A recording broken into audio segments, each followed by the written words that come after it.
दिल्ली में जब से बीजेपी की सरकार बनी है तभी से दिल्ली का राजनीतिक पारा बेहद हाई लेवल पर है। ऐसे में दिल्ली विधानसभा सत्र की शुरुआत से ही सदन में विपक्ष का जोरदार हंगामा जारी है। अब ऐसे में दिल्ली विधानसभा में आपके विधायकों की एंट्री को लेकर विवाद गहरा गया है। जब दिल्ली विधानसभा सत्र की शुरुआत में ही कैग की रिपोर्ट पेश की गई, तभी से सदन का पारा एकदम हाई लेवल पर पहुंच गया है। विधानसभा में जब कैग रिपोर्ट पेश की गई तो सदन में उसका स्वागत जोरदार हंगामे से किया गया।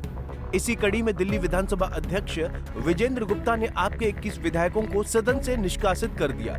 ये सब जानकर आपके मन में सवाल आ रहा होगा कि आखिर 21 विधायकों को एक साथ सदन से निष्कासित कैसे किया जा सकता है? इसके पीछे कोई कानून है?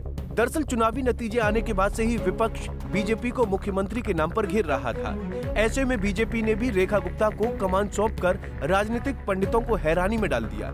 शपथ के बाद से ही दिल्ली की नई कैबिनेट फुल एक्टिव मोड में नजर आ रही है।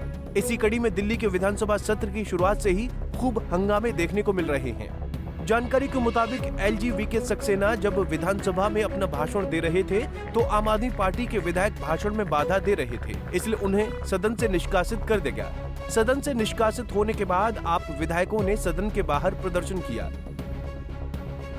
विधायकों को निलंबित करने को लेकर नियम। अब सवाल ये है कि क्या पार्टी के सभी विधायकों को विधानसभा स्पीकर निलंबित कर सकता है? इसका जवाब है हाँ। विधानसभा में सत्र चलने के दौरान अगर विधायक हंगामा करते हैं तो विधानसभा स्पीकर के पास इतना अधिकार है कि वो उन सभी विधायकों को सस्पेंड कर सकते हैं। इतना ही नहीं, अगर पार्टी के सभी विधायक हंगामे में शामिल हैं तो उन सभी विधायकों को भी स्पीकर सस्पेंड कर सकते हैं। विधानसभा स्पीकर के पास अध्यक्ष होते ये सब शक्तियां हैं।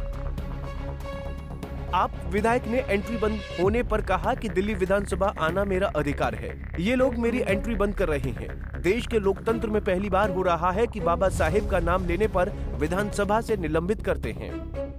और दिल्ली विधानसभा आना मेरा अधिकार है। दिल्ली के लोगों ने, मेरी विधानसभा के लोगों ने मुझे चुन के भेजा है और ये लोग यहाँ एंट्री बंद कर रहे हैं।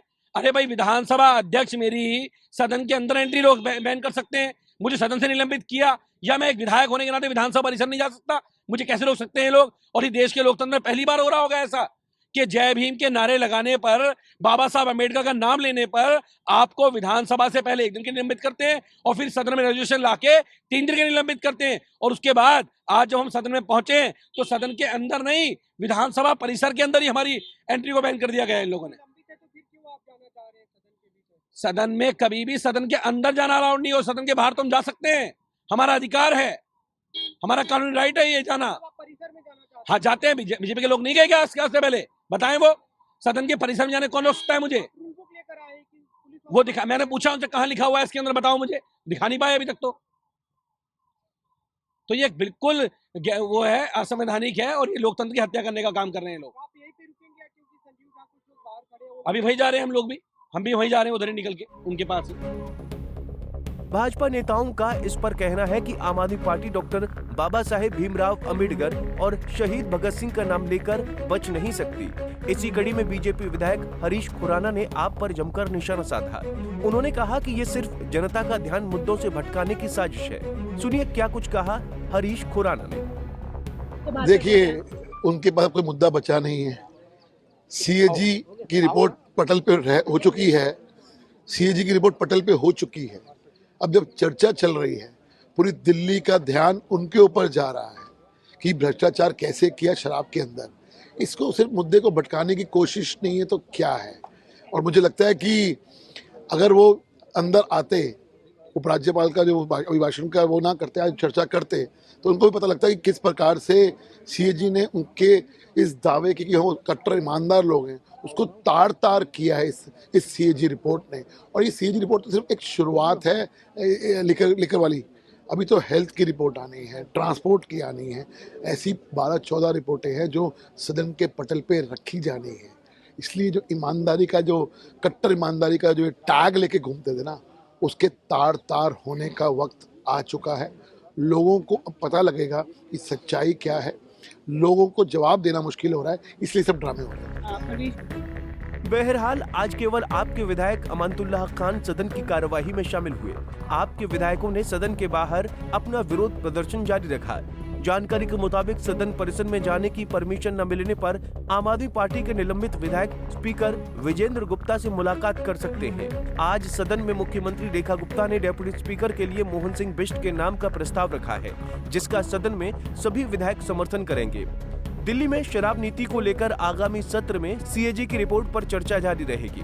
इसके अलावा आज सदन में कई विधायकों ने अपने इलाकों की समस्या से सदन को अवगत कराया है। जब से बीजेपी की सरकार बनी है तभी से ही बीजेपी नेता फुल एक्टिव नजर आ रहे हैं। खैर, ये पहली बार नहीं है जब कैग रिपोर्ट पेश होने के बाद सदन में इतना हंगामा मचा हो। कैग की रिपोर्ट कई बार भारतीय राजनीति में भूचाल लेकर आई है। इन रिपोर्ट के आधार पर कई सरकारों को परेशानी का सामना करना पड़ा है। ऐसे में अब दिल्ली की पूर्व आप सरकार भी इस गिरफ्त में फंसती नजर आ रही है। जानकारी के मुताबिक दिल्ली विधानसभा की लोक लेखा समिति यानी public accounts committee excise policy पर और कैग की रिपोर्ट पर संज्ञान ले सकती है। जरूरत पड़ने पर पीएसी दिल्ली के पूर्व मुख्यमंत्री, पूर्व मंत्रियों और शराब नीति केस से जुड़े अन्य आरोपियों को समन भी जारी कर सकती है। इससे पूर्व सीएम अरविंद केजरीवाल और दिल्ली एक्साइज पॉलिसी बनाने वाले ग्रुप की मुश्किलें बढ़ सकती हैं। फिलहाल दिल्ली विधानसभा में आगे भी कैग की रिपोर्ट के कई हिस्से पेश किए जाने हैं। ऐसे में अब सदन में आप विधायकों की कब वापसी होती है, ये देखना बड़ा दिलचस्प होगा। Bureau report, Punjab Kesari TV. हमसे जुड़े रहने के लिए हमारे YouTube चैनल को सब्सक्राइब करें और नई वीडियो की नोटिफिकेशन के लिए बेल आइकॉन को दबाएं।